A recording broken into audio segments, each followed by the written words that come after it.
The unseen strength. In a small suburban town in the United States, there was a middle school where every student was a part of a tight-knit community. Among the students was a quiet, intelligent 13-year-old boy named Malik. His peers knew him for his shy smile and remarkable ability to solve math problems that often stumped even the brightest students. However, despite his talent, Malik often felt like an outsider. At the heart of this feeling was Mrs. Harper, a teacher who had been known for her rigid teaching style and, in some whispers around the school, her less than welcoming attitude toward students of color. Malik had experienced her cold indifference firsthand. She would often give him condescending looks, and sometimes he would catch her muttering under her breath when he raised his hand to answer a question. She treated his presence in her class as if it were a burden, but Malik kept his head down, determined not to let her get to him. One afternoon, after an especially difficult day where Mrs. Harper had belittled Malik in front of the class for something as trivial as his handwriting, Malik's mother, Ayana, decided it was time to address the issue. Ayana was a woman of strength, known for her unwavering determination to stand up for her son. She wasn't one to let things slide, especially when it came to Malik's well-being. Ayana arrived at the school the next day, her heels clicking sharply against the polished floors. She was tall, confident, and held herself with an air of authority that made everyone in the room take notice. As she made her way to the principal's office, Malik's heart pounded in his chest. He knew his mother's reputation when she set her mind to something. She didn't back down. Mrs. Harper, who had been having lunch in the teacher's lounge, was notified of Ayana's visit.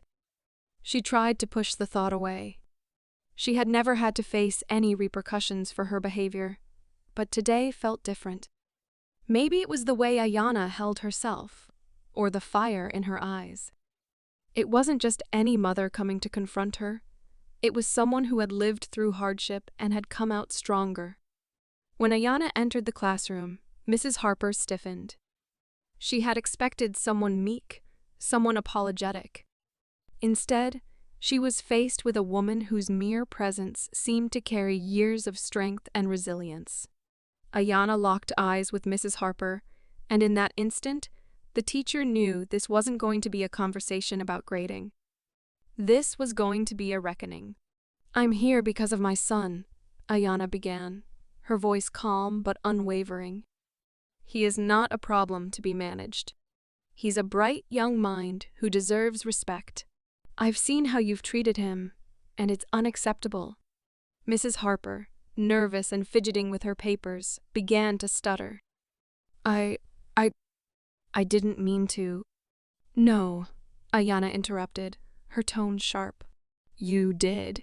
And I want you to understand something. This is not just about my son.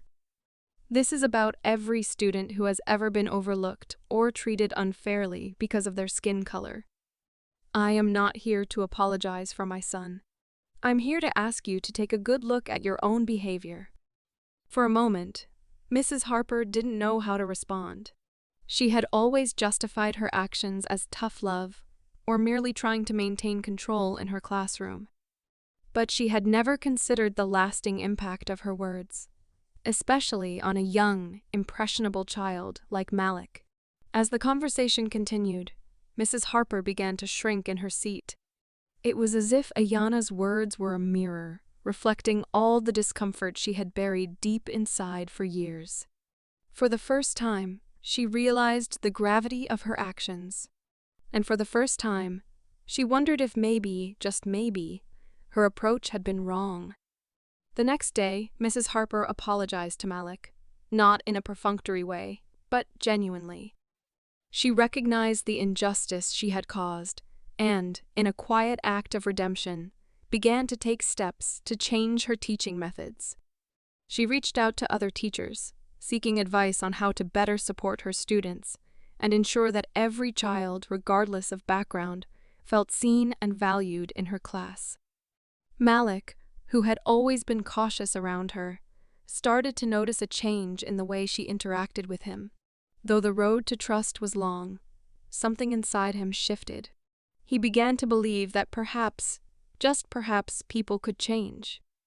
Ayana's courage had sparked that change, not just for her son, but for an entire classroom that had long been divided by biases hidden in plain sight.